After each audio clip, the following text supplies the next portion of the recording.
चलो शुरू करते हैं। क्लास 12th मैथ्स का 3rd चैप्टर मैट्रिक्स।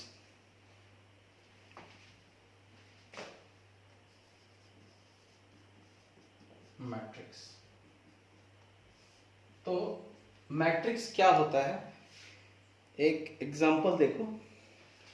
जैसे मान लो अर्पित है और शिवा है और एक जन और किसको रख लिया जाए, यश को रख लेते हैं और एक और प्रखर को रख लेते हैं और यहां लिख लेते हैं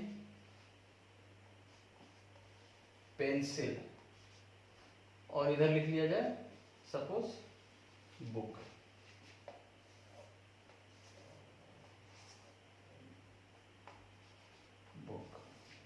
ठीक है।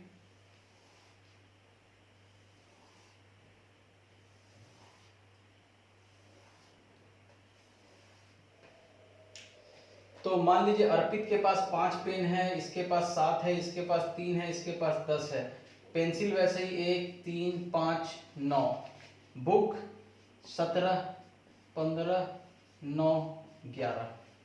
ठीक है। तो ये जो डाटा है ना, ये डाटा अगर हम लोग इसको क्लोज इंटरवल टाइप वाले ब्रैकेट में लिखते हैं 5 7 3 10 1 3 5 9 17 15 9 11, तो ऐसे फॉर्म में अगर हम लिख दें तो ये कहलाएगा मैट्रिक्स। क्या कहलाएगा? ये मैट्रिक्स कहलाएगा। ठीक है, समझ आया? ये जो भी हमारे पास एक डाटा है, अगर उसको हम रेक्टेंगुलर फॉर्म में लिख दें और ऐसे ब्रैकेट के अंदर में लिख दें तो उसको मैट्रिक्स बोलेंगे। एकदम सिंपल अगर समझना चाहो तो।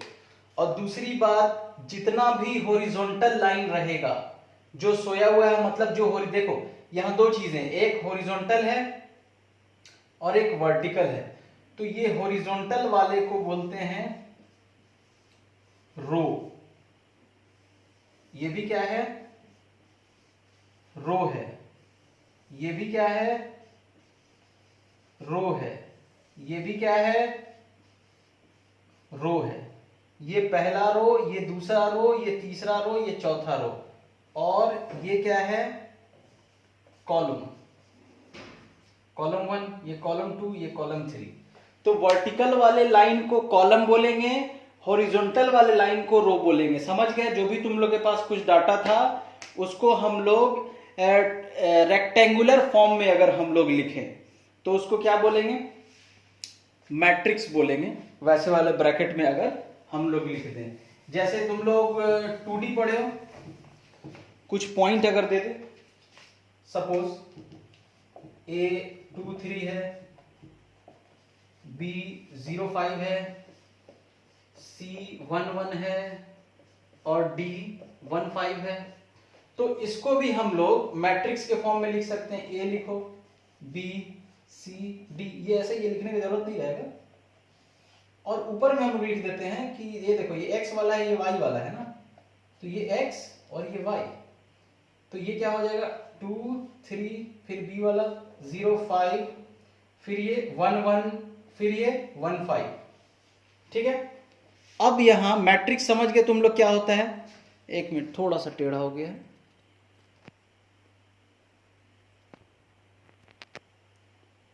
हाँ, मैट्रिक्स समझ आ गया। अब हम लोग बात करेंगे ऑर्डर ऑफ मैट्रिक्स। तो ऑर्डर ऑफ मैट्रिक्स, जैसे यहां अगर मेरे से बोलोगे तो मैं बोलूंगा कि ऑर्डर ऑफ मैट्रिक्स क्या है? 1 2 3 4, 4 into 3, 4 into 3।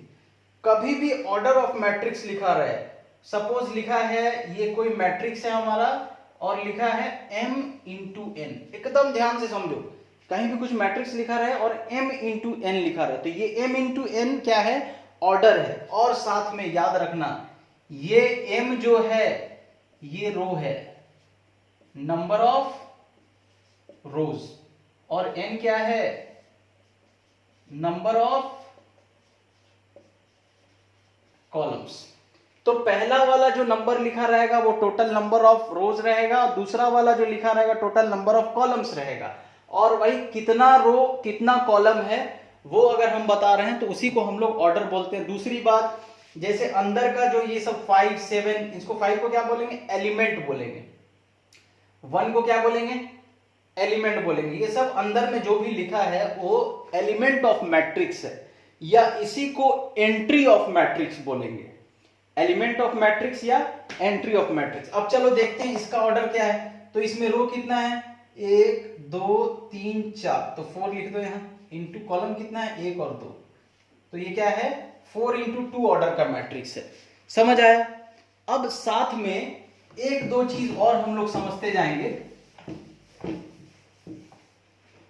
अब अगर मैं तुमसे पूछूं कि ये 1 2 3 4 5 6 7 8 9 10 11 12 ये मैट्रिक्स है। कितने ऑर्डर का है? 1 2 3, 3 रो है, 4 कॉलम है, 3 इंटू 4। अब अगर मैं पूछूं तुमसे कि बताओ इस वाले एलिमेंट या इस वाले एंट्री का पोजीशन क्या है? ए बराबर, तो हम लोग ये जो लिखा रहता है इसमें हमेशा याद रखना m into n, where m is number of rows and n is number of columns. ठीक है, तो ये 2 क्या है? क्या पोजीशन है? तो 2 देखो, ठीक पहले कभी भी अगर हम बताएंगे तो रो के बारे में बताएंगे। 2 फर्स्ट रो में है, तो हम लोग बोल देंगे ये जो 2 है ये फर्स्ट रो में है, और किस कॉलम में? सेकंड कॉलम में, 1 2। अब इसी चीज को मैं दूसरे तरीके से लिख रहा हूं, a बराबर a i j m into n. इसका मतलब क्या है? m इंटू एन ऑर्डर है। अब i j क्या है? तो फिर जो पहले लिखा रहेगा वो नंबर ऑफ रो, जो बाद में लिखा रहेगा वो नंबर ऑफ कॉलम। अब अगर मैं सीधा यहां पे इस मैट्रिक्स में तुमसे सवाल करूं कि बताओ A32 क्या है, तो अब हम इसमें A32 चेक करेंगे। थर्ड रो में जाओ, 1 2 3, ये थर्ड रो है, सेकंड कॉलम ये, तो दोनों कहां? थर्ड रो सेकंड कॉलम कहां मिल रहा है? 8 पे। तो ये एलिमेंट कौन सा होगा? 8 कौन सा एलिमेंट है? तो सीधी सी बात, पहले रो लिखेंगे हम, 8 के बारे में हम लोग लिखेंगे, मतलब इसी को फिर से लिख रहा हूं। तो थर्ड रो सेकंड कॉलम, समझ गए? ये उसका लोकेशन है। अब अगर 6 पूछा जाए तो 6 क्या है?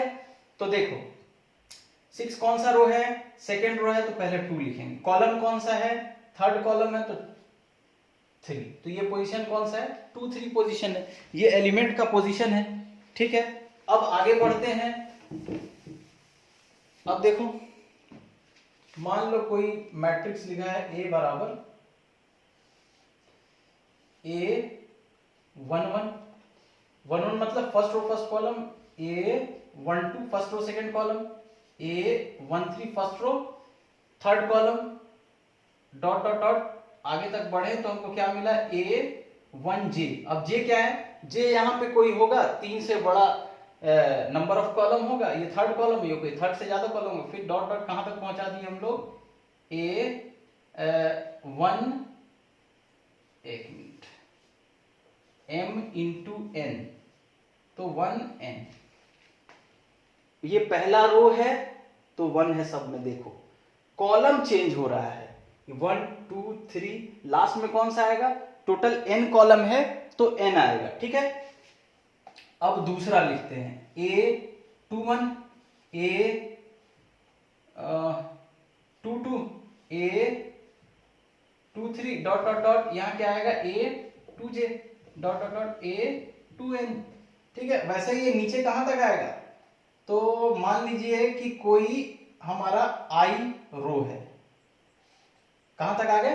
कोई I रो है, तो I रो में क्या होगा? I row first column, I row second column, dot dot दिखा दो क्योंकि पता नहीं कितने देर बाद कहां पे है, मतलब ये सेकंड 10th भी हो सकता है, 11th कितना भी हो सकता है। फिर I row third column, dot dot dot, ये क्या है? I रो और J कॉलम। ठीक है, ये क्या होगा? I रो और N कॉलम। ठीक है, अब इसके बाद फिर डॉट डॉट डॉट लिखो, कहां पहुंच गए? तो मान लिया कि m रो है टोटल, m पे पहुंच गए। और कॉलम कितना है, कौन सा कॉलम है? तो भाई कॉलम पहला है, रो m कॉलम दूसरा, रो m कॉलम तीसरा, रो m कॉलम j कॉलम है, डॉट डॉट रो m और कॉलम भी n। इसको हम लोग क्या लिख सकते हैं? a बराबर क्या बता सकते हैं? स्मॉल a i j, ठीक है, m इंटू n। ध्यान से समझना आप जो लिखने जा रहा हूं। मैंने यहां लिखा कि i is equal to, sorry i is equal to बोलो, i जो है वो 1 से बड़ा या बराबर है और m से छोटा या बराबर है, एंड j जो है वो भी 1 से छोटा या बराबर है, बड़ा या बराबर है और n से छोटा या बराबर है। और फिर साथ में मैंने बोल दिया कि i j belongs to natural number. देखो अब यहां मैंने क्या लिखा है, ध्यान से समझो एकदम। i जो है, i क्या है? नंबर ऑफ रो, पहला वाला रो होता है ना, मतलब किस रो में है वो बताएगा। तो रो 1 हो सकता है, 2 हो सकता है, मैक्सिमम कितना हो सकता है? जितना यहां रो है, तो m, इसीलिए इक्वल टू 1 लिखा है, या ग्रेटर देन 1, और इक्वल टू m या लेस देन m। m से ज्यादा नहीं हो सकता है रो। मैक्सिमम रो कितना होगा? m होगा। i की मैक्सिमम वैल्यू m होगी। यहां देखो, i की मैक्सिमम वैल्यू m होगी। ये i जो बढ़ता है नंबर ऑफ रो, वो मैक्सिमम कितना होगा? m होगा। यहाँ पे m रो ही है तो मैक्सिमम रो m होगा। अब जीरो क्यों नहीं होगा? जीरो कोई नंबर ऑफ रो थोड़ी हो, तो कुछ नहीं। यहाँ i j belongs to n क्यों लिखे हैं? तो i j belongs to n, n माने नेचुरल नंबर। नेचुरल नंबर क्या होता है? 1 2 3 4 डॉट डॉट डॉट। जीरो नहीं होगा। नंबर ऑफ कॉलम जीरो हो सकता है? नहीं हो सकता। नंबर ऑफ रो जीरो हो सकता है? नहीं हो सकता। इसीलिए i j belongs to n बोले, ठीक। और दूसरा क्या लिखा यहां पे मैंने कि j जो है, देखो j क्या है? रो के लिए है, सॉरी j कॉलम के लिए है, i किसके लिए? रो के लिए। Number of row maximum m और मिनिमम 1, तो 1 के बराबर या 1 से बड़ा होगा i, और m के बराबर या m से छोटा होगा। वैसे ही j क्या है? नंबर ऑफ कॉलम, तो नंबर ऑफ कॉलम या तो 1 होगा या 1 से बड़ा होगा। मैक्सिमम कितना होगा? n तक होगा, n के बराबर या n से छोटा होगा, ठीक है। उम्मीद करते हैं ये समझ आया हो। नहीं समझ आया हो तो व्हाट्सएप ग्रुप में जरूर बताना, मिटा देते हैं हम इसको। अब एक दो चीज और डिस्कस कर लेते हैं, उसके बाद टाइप्स ऑफ मैट्रिक्स स्टार्ट करेंगे। तो एक दो चीज में ये आता है कि मैट्रिक्स किसी भी ऑर्डर चीज का हो सकता है, 2 3 4 5 6 7, ये कितने ऑर्डर का है?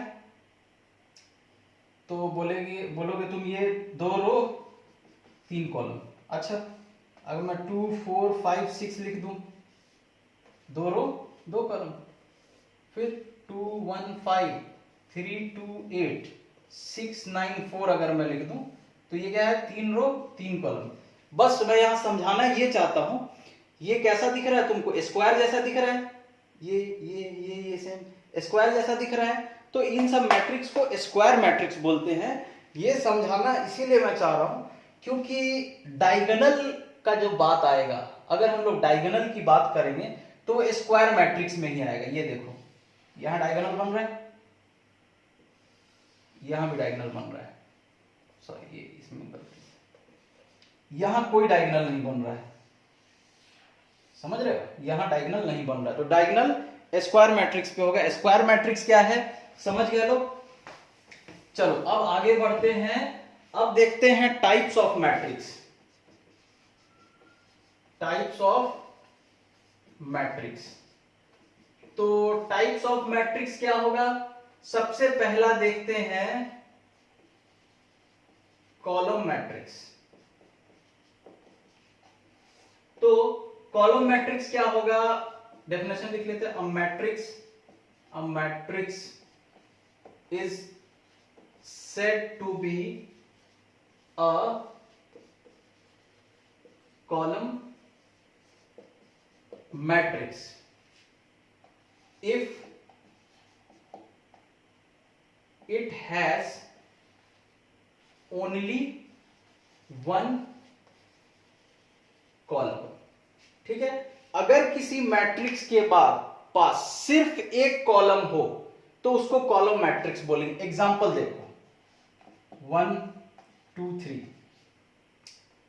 सॉरी गलत हो गया, 1 2 3 कितना ऑर्डर का है 3 इंटू 1, 1 2 कितना ऑर्डर का है 2 इंटू 1, 1 5 6 9 क्या ऑर्डर है 4 इंटू 1। सब में देखो नंबर ऑफ कॉलम क्या है 1 है, सीधा खड़ा दिख रहा है एक ही लाइन, तो वो कॉलम मैट्रिक्स है। समझ आया? कॉलम मैट्रिक्स क्या होता है? जिसमें सिर्फ एक कॉलम हो, एक कॉलम एक कॉलम एक कॉलम।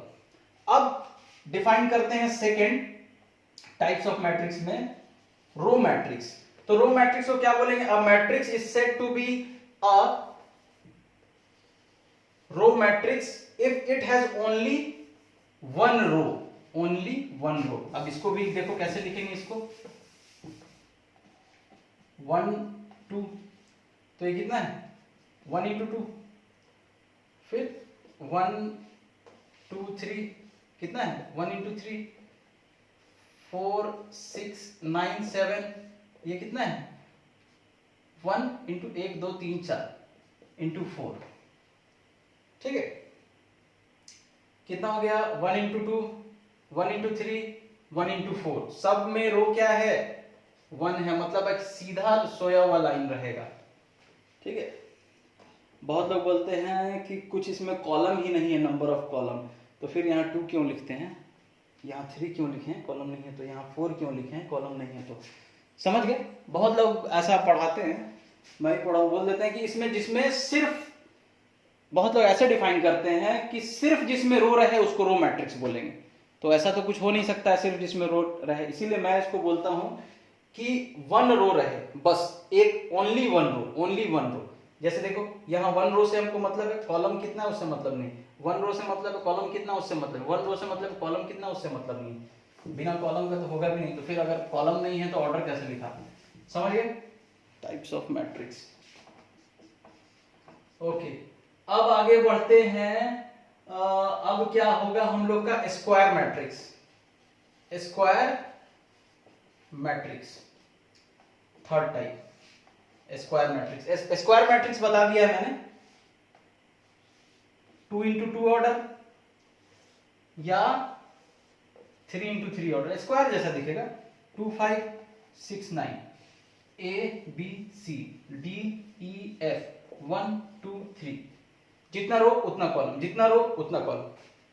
ठीक है, और स्क्वायर मैट्रिक्स जब आया तो उसी टाइम मैंने समझाया कि जब स्क्वायर मैट्रिक्स रहेगा तभी हम लोग डायगोनल को डिफाइन करेंगे, मतलब तभी डायगोनल आएगा। डायगोनल ऑफ मैट्रिक्स किस में आएगा? स्क्वायर मैट्रिक्स में ही आएगा, बिना स्क्वायर मैट्रिक्स का डायगोनल नहीं होगा। देख सकते हो क्यों नहीं होगा।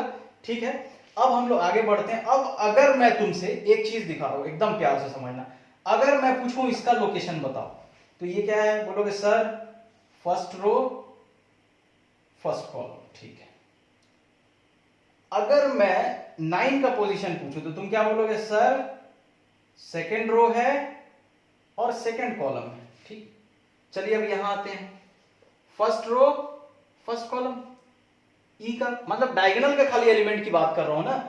तो ये सेकेंड क्या है? तो ये है, देखो सेकेंड रो है 2 लिखें, कॉलम भी सेकेंड है। ये देखो 3 किस में है? थर्ड रो, कॉलम भी थर्ड। तो क्या मैं इसको ऐसा बोलूं कि ए आई जे बराबर एलिमेंट ऑफ डायगोनल?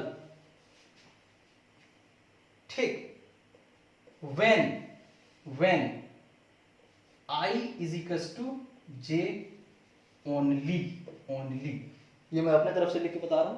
ठीक है, अच्छा ये क्या है? कोई भी ऑर्डर है, क्या ऑर्डर होगा? तो मैट्रिक्स ए बराबर ए एम, अच्छा नहीं एलिमेंट हम लोग बता रहे हैं ना, ये तो स्क्वायर मैट्रिक्स ही रहेगा, ये याद रखना। ये जो ए बराबर ए आई जे है ना, ये n into n square matrix है, इसके बारे में हम लोग बात कर रहे हैं कि ए आई जे बराबर क्या होगा, element of diagonal. A I जे क्या है, एलिमेंट ऑफ डायगोनल। कब, जब i बराबर जे ओनली। यहां देखो i के जगह पे 1, j के जगह पे 1, i और j बराबर हुआ, ठीक, i भी 1 j भी 1, i बराबर j, i भी 2 j भी 2, i बराबर j, डायगोनल है, देखो डायगोनल का एलिमेंट। यहां देखो i बराबर j, i बराबर j, i बराबर j, तो जब भी i बराबर j लिखेंगे हम लोग स्क्वायर मैट्रिक्स में, तो वो क्या होगा, एलिमेंट ऑफ डायगोनल होगा, एलिमेंट ऑफ डायगोनल। ये डायगोनल है, डायगोनल का एलिमेंट होगा। इस चीज को बहुत अच्छे से समझो, दिमाग में रखना, ठीक। स्क्वायर मैट्रिक्स हो गया। अब हम लोग देखते हैं, डेफिनेशन नहीं लिखा रहा हूं, तुम लोग को बस समझा रहा हूं, क्योंकि समझ आ जाए वही बहुत है। डायगोनल मैट्रिक्स नोट्स बना लिया करो लोग, पेन कॉपी लेके बैठा करो। डायगोनल मैट्रिक्स क्या होता है, तो डेफिनेशन लिखा जाएगा, कोई जरूरत नहीं। स्क्वायर मैट्रिक्स समझ गए, स्क्वायर मैट्रिक्स का डेफिनेशन क्या होगा, a matrix in which number of rows are equal to number of columns is said to be a square matrix, जिसमें number of row और number of column equal हो, square matrix. अब वैसे ही diagonal matrix, मैं definition बोल रहा हूं सुनना।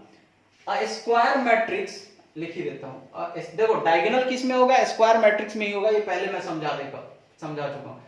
स्क्वायर मैट्रिक्स, मान लीजिए कि B बराबर B I j m into n, diagonal matrix, diagonal बात ही आएगा तो स्क्वायर मैट्रिक्स में लिखिए, इसीलिए स्क्वायर मैट्रिक्स लिखिए, स्क्वायर मैट्रिक्स, क्योंकि स्क्वायर मैट्रिक्स में ही डायगोनल हो सकता है। स्क्वायर मैट्रिक्स B बराबर B I j m into n is said to B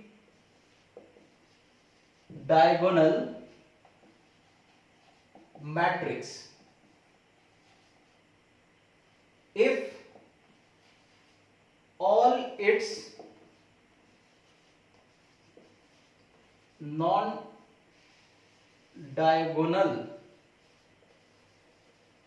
elements, all its non-diagonal elements are 0। अब ये क्या बात बोल दिया, तो इसको लिखते हैं हम लोग, देखो 2 0 0 3 नहीं 0 3 0 0 0 4, ये स्क्वायर मैट्रिक्स है तभी डायगोनल होगा, हाँ स्क्वायर मैट्रिक्स है। अब देखो डायगोनल को छोड़ के क्या बोला, स्क्वायर मैट्रिक्स बी आई जे एम इंटू एन इस ऑर्डर, सॉरी यहां गलत लिखा ना मैंने, m इंटू एन नहीं होगा, m इंटू m होगा, क्योंकि मैं पहले ही बोल रहा हूं स्क्वायर मैट्रिक्स, ठीक है। Is said to be diagonal matrix if all its non diagonal elements are 0। कब, जब इसके सारे नॉन डायगोनल एलिमेंट्स क्या हो जाए, 0। देखो नॉन डायगोनल्स मतलब डायगोनल को छोड़ के बाकी जितने एलिमेंट बचे सब 0 हो जाए, और ये स्क्वायर मैट्रिक्स में ही होगा। अब देखो इसी को मैं इन अदर वर्ड्स थोड़ा सा समझदार टाइप इसी से हम लोग को लिखने की कोशिश किया जाए कि कब कहलाएगा said to be diagonal matrix if B I J बराबर 0 for all I not equal to J. तुम लोग बोलोगे सर क्या लिख दिए अब, या फॉर ऑल मत लिखो, लिख दो व्हेन, ठीक रहे, when I not equal to J. तो बी आई जे बराबर क्या होगा, 0 होना चाहिए। कब 0 होना चाहिए, जब आई नॉट इक्वल टू जे। तो जब भी आई और जे बराबर होगा तब ये 0 नहीं होगा। बी आई जे कब 0 हो रहा है, when I not equal to J. जैसे यहां यही बता रहा हूं तुमको, ये देखो ये क्या है, B1 1 है, ठीक है, तो 1 और 1 इक्वल है, तो ये 0 नहीं। कब 0 होगा, बी आई जे कब 0 होगा एलिमेंट, जब आई और जे बराबर नहीं होगा। यहां देखो इस एलिमेंट को क्या बोलेंगे, A12, तो 1 और आई और जे इक्वल नहीं है तो 0 हो जाएगा।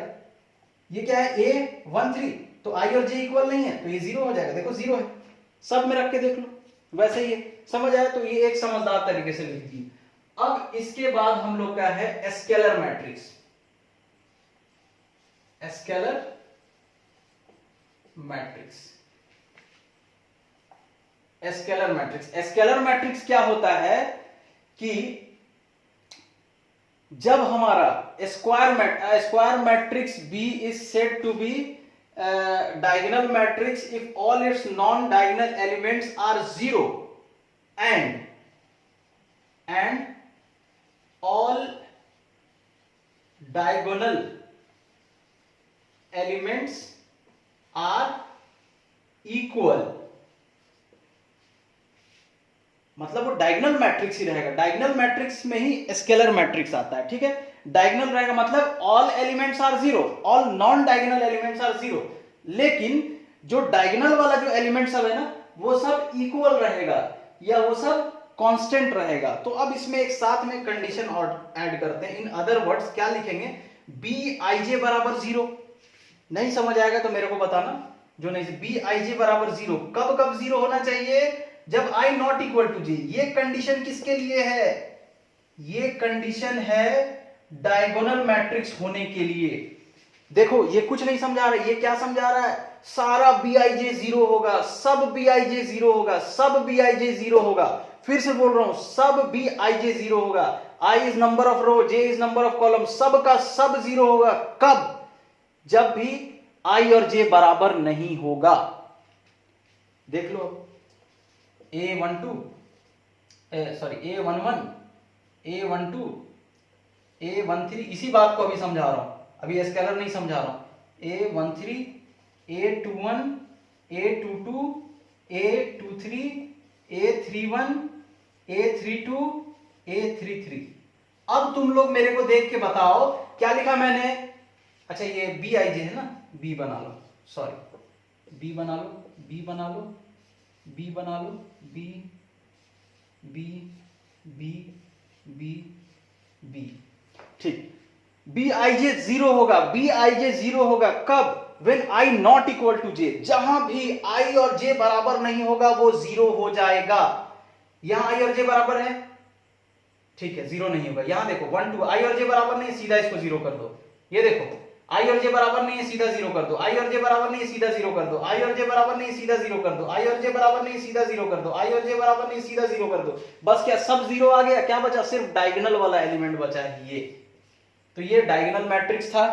अब उसी में स्केलर मैट्रिक्स आ गया। स्केलर मैट्रिक्स क्या बोलता है, सेम डायगोनल मैट्रिक्स ही रहेगा वो, मतलब ये तो रहेगा ही। नॉन, ये क्या, ये बस ये बता रहा है कि all non diagonal elements are zero, all non diagonal elements are zero, ये बता रहा है। लेकिन अब ये साथ में क्या बोल रहा है कि बी आई जे बराबर कांस्टेंट व्हेन आई बराबर जे।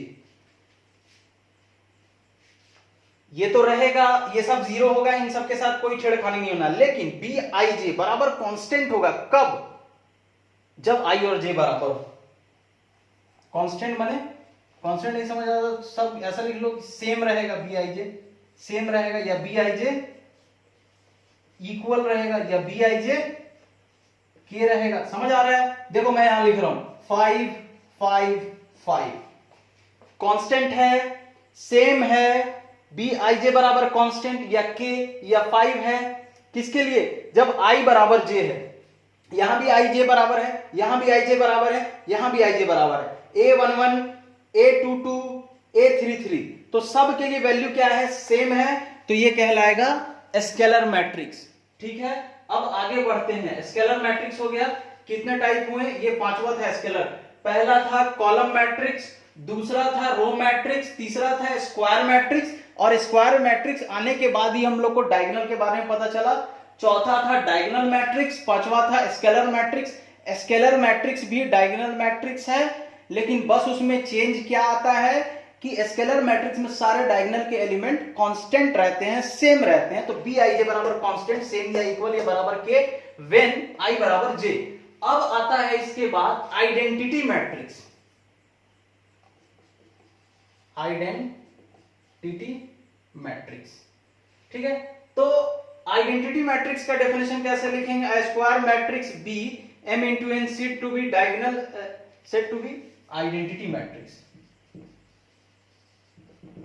आइडेंटिटी समझ आता ना? Identity matrix if all its non diagonal elements are zero and all diagonal elements are equal to 1। मतलब अगर मैं इसी चीज को अब लिखूं तो मैं यहां क्या लिखूंगा? बी आई जे बराबर 1 व्हेन आई बराबर जे। तो जब भी आई जे बराबर होना चाहिए तो सारा एलिमेंट क्या हो जाना चाहिए? 1 होना चाहिए। यही क्या है? आइडेंटिटी मैट्रिक्स है। ज्यादा देर नहीं करते हैं, उम्मीद करते हैं समझ आ गया होगा। या इसको और एक तरीके से लिख सकते हैं, ए बराबर, और दूसरे तरीके से डिफाइन करके बता देता हूं, ए बराबर ए आई जे, इसको लिख लो n इंटू एन, एक मैट्रिक्स है। तो ये हमारा क्या कहलाएगा? आइडेंटिटी कहलाएगा। Is an identity matrix if, देखो इसी को दूसरे तरीके से थोड़ा प्यार से लिख रहे हैं, ठीक है। इफ ए आई जे बराबर, मैंने बोला या तो 1 हो या 0 हो। 1 कब हो? इफ आई बराबर जे। अब आई बराबर जे कहां होता है? मैंने बता दिया, डायगोनल के ही एलिमेंट होंगे आई बराबर जे में। और 0 कब हो? If non diagonal elements, I not equal to J. खत्म, लिख लो। अब टाइप्स ऑफ मैट्रिक्स में एक और मैट्रिक्स आता है और वो है हमारा जीरो मैट्रिक्स। जीरो मैट्रिक्स, या इसको हम लोग नल मैट्रिक्स भी बोलते हैं। नल मैट्रिक्स, ये क्या होता है? इसमें सब सब सब जीरो रहे। समझ रहे हो ना? सब जीरो रहे, जीरो मैट्रिक्स। ठीक है, चलो फटाक से अब आगे बढ़ते हैं। अभी कुछ भी क्वेश्चन का बात नहीं करेंगे, पहले तुम फील तो कर लो भाई कि मैट्रिक्स है क्या, क्या चैप्टर है, किस बारे में है। अब देखो, अब शुरू करते हैं equality, equality of matrices.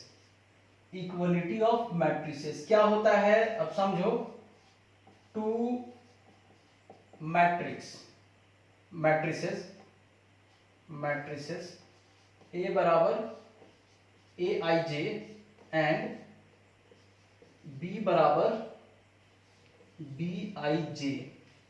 Definition लिख लीजिए पहले। Are said to be equal if, दो कंडीशन है, ध्यान से समझो एकदम। पहला, they are of the same order. दूसरा, each element of A is equal to corresponding element of B. अच्छा, कॉरेस्पॉन्डिंग मतलब समझते हो ना? कॉरेस्पॉन्डिंग मतलब होता है मेरा लेफ्ट हैंड तो तुम्हारा भी लेफ्ट हैंड, मेरा राइट हैंड तो तुम्हारा भी, जो मेरा वो तुम्हारा। ठीक है, तो they are of same order. अगर मैं बिना देर किए डायरेक्ट अगर मैं तुम लोगों को बताऊं तो मैं ये बताऊंगा कि जैसे मान लो ये ए बी सी डी है, ये एक्स वाई जेड पी है, तो मैं बोलूंगा ये दोनों तभी ऐड होगा जब तुम इसको उठा के इस पे रखो तो सेम मैपिंग हो जाए, ये इसको कवर कर ले तभी ऐड हो सकता है। मतलब अब आते हैं इस पे, they are of same order. ये क्या ऑर्डर है? 2 into 2, 2 into 2। मतलब ये 2 into 2 है तो ये भी 2 into 2, ये 1 into 2 है तो ये भी 1 into 2, ये 2 into 3 है तो ये भी 2 into 3, ये 4 into 5 है तो ये भी 4 into 5, ये 4 into 1 है तो ये भी 4 into 1। सेम ऑर्डर का रहना चाहिए, तभी हम इसको उठा के इस पे रखेंगे तो ये छिप जाएगा, कवर हो जाएगा। तो ये कितना हो जाएगा? एडिशन क्या होगा? a प्लस एक्स कॉरेस्पॉन्डिंग तो कॉरस्पॉन्डिंग का मतलब क्या है, फर्स्ट रो फर्स्ट कॉलम इसका तो उसका भी first row first column a plus x, first row second column उसका तो उसका भी first row second column b plus y, second row first column उसका तो सेकंड रो फर्स्ट कॉलम उसका भी c plus z, second row second column उसका तो सेकंड रो सेकंड कॉलम उसका भी। तो ये हो गया, एक मिनट, ये मैं तुम लोगों को एडिशन बता दिया क्या? अच्छा चलो एडिशन भी समझ लो, अलग ही फ्लो में पहुंच गए, ठीक है। तो equality of matrix 2103,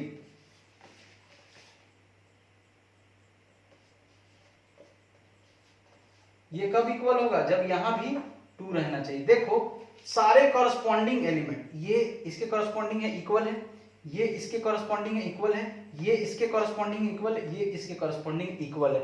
her corresponding element equal होना। कॉरस्पॉन्डिंग मतलब क्या होता है, कॉरस्पॉन्डिंग मतलब होता है जो मेरा वो तुम्हारा, मेरा लेफ्ट हैंड तुम्हारा भी लेफ्ट हैंड, मेरा राइट हैंड तुम्हारा भी राइट हैंड, ठीक है। Each element of A is equal to corresponding element of B.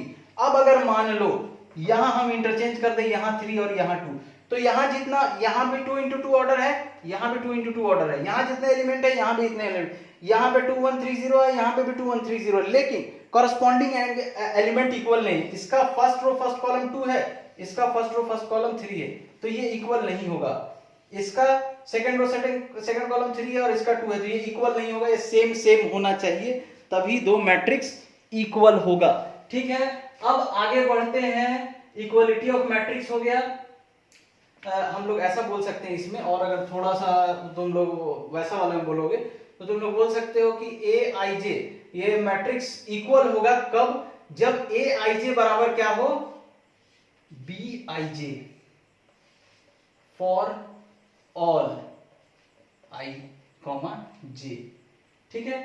सारे आई कॉमा जे, या ऐसा लिख लो आई एंड जे, सारे आई और जे के लिए क्या होना चाहिए, कॉरस्पॉन्डिंग एलिमेंट इक्वल होना चाहिए। इस ये बोलना बस ये चाह रहा है, अगर ए 1 2 रखे हैं तो बी 1 2 इक्वल रहना चाहिए, ए 3 5 है तो बी 3 5 इक्वल होना चाहिए, ए 2 6 है, ए 2 1 है तो बी 2 1 भी इक्वल होना चाहिए, कॉरस्पॉन्डिंग एलिमेंट इक्वल, और सबसे इंपॉर्टेंट सेम ऑर्डर का होना चाहिए, सेम ऑर्डर का होना चाहिए। खैर अब इसी के साथ एडिशन ऑफ मैट्रिक्स के बारे में बात कर लेते हैं। तो अगर ये दो मैट्रिक्स है तो इनका एडिशन क्या होगा, सी आई जे बराबर A I J plus B I जे। तो जो इक्वल मैट्रिक्स है ना वही ऐड हो सकता है, addition, addition of two matrices. तो जिन दो मैट्रिक्स इक्वल है वही ऐड हो सकते हैं। इक्वल है मतलब सेम ऑर्डर, मान लीजिए ये m इंटू एन का ऑर्डर है तो ये भी m इंटू एन का ऑर्डर रहना चाहिए। तो जो हमारा आंसर तभी ये ऐड होगा, ये m इंटू एन, ये m इंटू एन, और आंसर भी क्या आ जाएगा, m इंटू एन ऑर्डर का ही आएगा। क्लियर है। दो मैट्रिक्स का एडिशन कब होगा, जब दोनों इक्वल मैट्रिक्स रहें। इक्वल मैट्रिक्स का एक कंडीशन है, इक्वल मैट्रिक्स का एक कंडीशन क्या होता है, मैंने पहले गलत बोल दिया था, शायद इक्वल मैट्रिक्स बोल दिया था। इक्वल मैट्रिक्स का एक कंडीशन रहना चाहिए कि they are of same order, ठीक है। तो दोनों क्या रहने चाहिए, सेम ऑर्डर के रहने चाहिए। अगर सेम ऑर्डर नहीं है तो एडिशन पॉसिबल नहीं है, या हम लोग बोल देंगे एडिशन इज नॉट पॉसिबल। क्या लिखा जाए, note addition is not possible if the order of matrices are not same. अगर ऑर्डर सेम नहीं है, या नॉट पॉसिबल भी बोल सकते हैं, या नॉट डिफाइंड भी बोल सकते हैं। नॉट डिफाइंड, वो डिफाइंड नहीं है। एडिशन इज नॉट डिफाइंड या नॉट पॉसिबल, जो लिखना हो यहां लिख लेना, नॉट डिफाइंड या नॉट पॉसिबल कब, if the order of matrices are not same. तो एडिशन ऑफ टू मैट्रिक्स के लिए क्या जरूरी है, ऑर्डर दोनों का सेम हो, तभी इसको उठा के उस पर रखेंगे। जैसे यहाँ बताया था पहले, इस मैट्रिक्स को उसके ऊपर उठा के मैपिंग करेंगे, उस पर रख देंगे। ठीक है, देखो मैं वीडियो एडिट नहीं करता हूँ, है ना, और ना वीडियो में बनाने के बाद देखता हूँ, तो अगर कुछ गलती हो जाता हो तो मेरे को ग्रुप में बता दिया करो या कमेंट करके बता दिया करो कि सर ये गलत बता दिया आपने। अब बहुत इंपॉर्टेंट चीज तुम लोगों को बताने जा रहा हूं, मल्टीप्लीकेशन ऑफ मैट्रिक्स। मल्टीप्लीकेशन से पहले एक चीज मैं तुम लोगों को बताना चाहता हूं, multiplication of matrix bye scalar. तो मान लीजिए कि हमारा मैट्रिक्स है 5 6 2 3 और इसमें ये ए है मैट्रिक्स।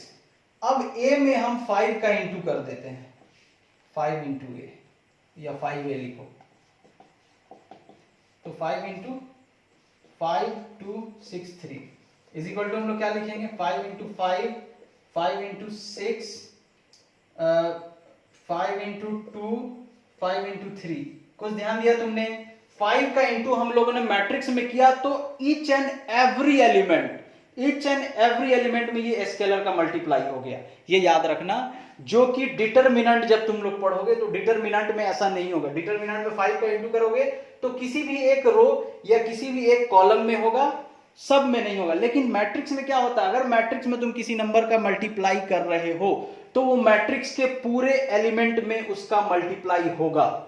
ठीक, अब हम लोग मल्टीप्लीकेशन ऑफ टू मैट्रिसेस देखेंगे। Multiplication of two matrices. अभी बुक मत देखो, बुक क्या बोलता है, ठीक, बस जो बोल रहा हूं उसको ध्यान में रखो। एक मैट्रिक्स दिया है ए,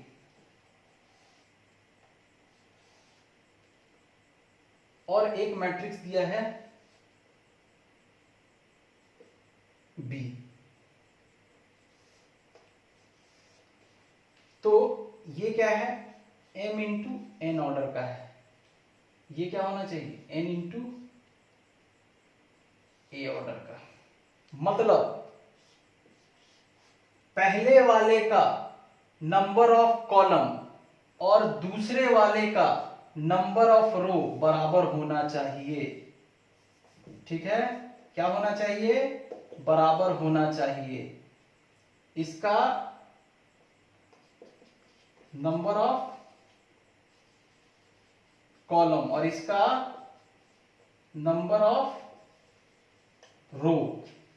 ध्यान दो, a इंटू बी,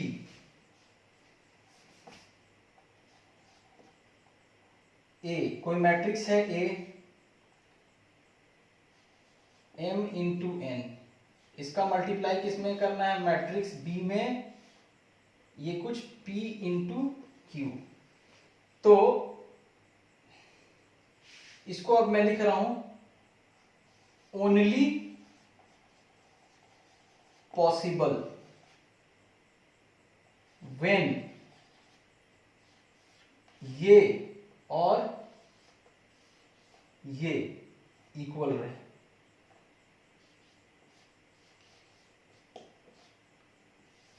एक पहले वाले का नंबर, एकदम ध्यान से सुन लो, अगर हम a इंटू बी कर रहे हैं, अगर हम a इंटू बी कर रहे हैं तो a का कॉलम, a का नंबर ऑफ कॉलम b के नंबर ऑफ रो से बराबर होना चाहिए। इसको एकदम ध्यान में डाल लो, दिमाग में एकदम घुसा लो, इसको रट लो, इसको कि फर्स्ट वाले मैट्रिक्स का नंबर ऑफ कॉलम सेकंड वाले मैट्रिक्स के नंबर ऑफ रो के बराबर होना चाहिए। पहले इतना दिमाग में डाल लो, एकदम समझ लो।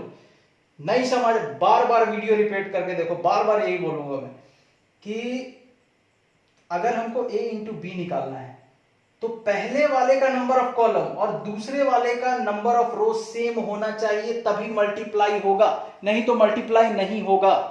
ठीक है, a इंटू बी अगर निकल जा रहा है, इसका मतलब ये नहीं है कि b इंटू ए भी तुम निकाल लोगे। क्यों, क्योंकि बता रहा हूं, देखो अगर मान लो a है 1 इंटू 3 और b क्या है 3 इंटू 2 है, तो a इंटू बी है पॉसिबल, बिल्कुल है पॉसिबल। क्यों है पॉसिबल, क्योंकि इसका कॉलम और इसका रो बराबर है। अब अगर मैं बोलूं b इंटू ए तो क्या लिखोगे? Not possible. Not possible. क्यों नहीं है पॉसिबल? क्यों नहीं है पॉसिबल? क्योंकि देखो b का नंबर ऑफ कॉलम a के नंबर ऑफ रो के, मतलब अब पहले b लिखे हो तो पहले वाले का नंबर ऑफ कॉलम, b का नंबर ऑफ कॉलम क्या है? 2 है, दूसरे वाले के नंबर ऑफ रो के बराबर होना चाहिए। a का नंबर ऑफ रो 1 है, इक्वल नहीं तो नॉट पॉसिबल। इसको मिटाते हैं। अब आगे बढ़ते हैं, सीधा तुम लोग को मल्टीप्लीकेशन सिखाते हैं। एकदम ध्यान से समझना, थोड़ा सा भी इधर उधर नहीं करने का है। मान लो ये है a बराबर a b c d e f, ठीक, किस ऑर्डर का है? ये है 1 2 3, 3 इंटू 2, b बराबर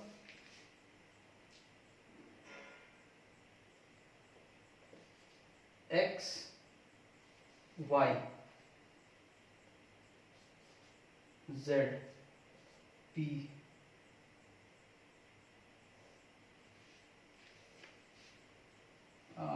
इसका कॉलम उसके रो के बराबर होना चाहिए।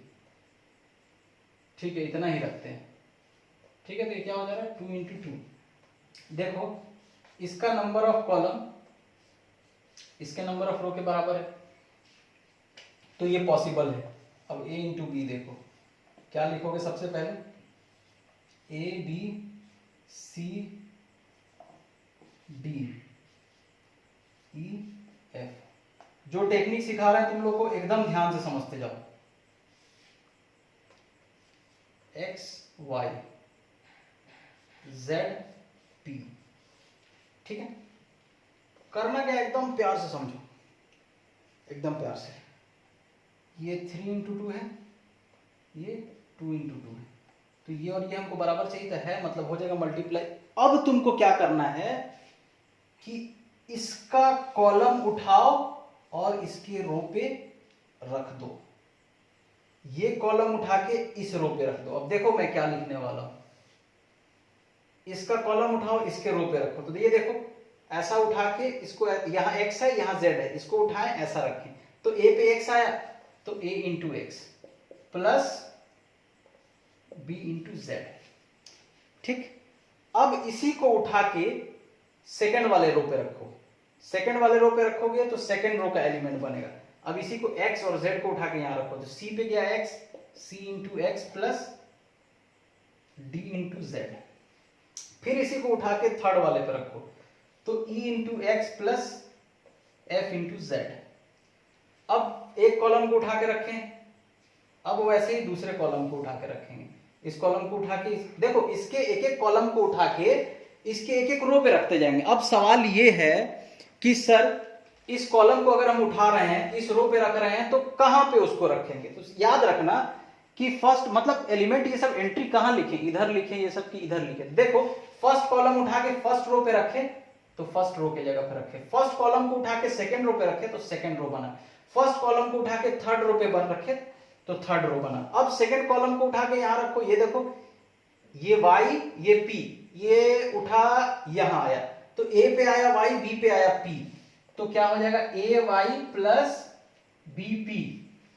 फिर y ये p उठा के सेकंड रो पे रखें तो सेकंड रो के पास लिखेंगे, तो ये कितना हो जाएगा? c पे y आया, c पे y प्लस d पे p, ठीक है। फिर इसको y p को उठा के लाए तो e पे y प्लस f पे p।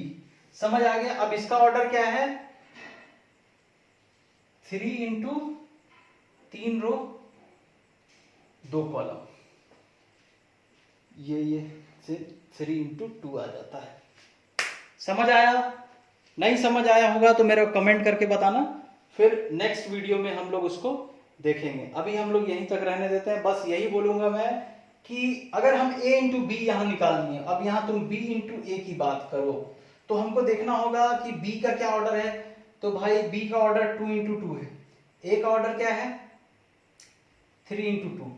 तो इसका रो कॉलम, पहले वाले का नंबर ऑफ कॉलम दूसरे वाले के नंबर ऑफ रो के बराबर नहीं है, तो ये नहीं है possible, b into a possible नहीं है। लेकिन इसका मतलब ये नहीं कि हमेशा पॉसिबल नहीं हो, स्क्वायर मैट्रिक्स में पॉसिबल हो सकता है। ठीक है, याद रहेगा ये टेक्निक, एकदम याद, अच्छे से याद रखना। इस कॉलम को उठा के इस रो पे रखें, फिर इस रो पे रखें, फिर इस रो पे रखें। तो बात ये हमको टेक्निक याद रखना। सर हमको कैसे याद रहेगा कि जब हमने इसको यहां उठा के रखा तो चलिए आप यहीं रखा है, लेकिन जब हम इसको इस पे उठा के रखेंगे तो उसको यहां लिखा जाए तो या यहां लिखा जाए। तो उसका जवाब ये है कि तुम इस कॉलम को उठा के जिस रो पे अगर रो पे रख रहे हो ना, तो उसी रो की जगह पे वो आता जाएगा। फर्स्ट कॉलम को उठा रहे हो, ऐसे याद रखना, फर्स्ट कॉलम को उठा के सारे रो पे रख रहे हो ना, तो उससे फर्स्ट कॉलम ही बनेगा। सेकेंड कॉलम को उठा के सब पे रख रहे हो तो उससे सेकेंड कॉलम ही बनेगा। दूसरा तरीका, फर्स्ट कॉलम को उठा के फर्स्ट रो पे रख रहे हैं तो फर्स्ट रो का एलिमेंट बना, सेकंड रो पे रख रहे हैं सेकंड रो का एलिमेंट बना, थर्ड रो पे रख रहे हैं थर्ड रो का एलिमेंट बना। ठीक है, उम्मीद करते हैं तुम लोग को समझ आया होगा। जल्दी से इसका दूसरा वीडियो कल ही अपलोड करेंगे, तो प्लीज इस वीडियो को देख लो और इसमें जो समझ नहीं आया मेरे को बताओ, नेक्स्ट क्लास में उसको क्लियर कर देंगे। ठीक है, थैंक यू।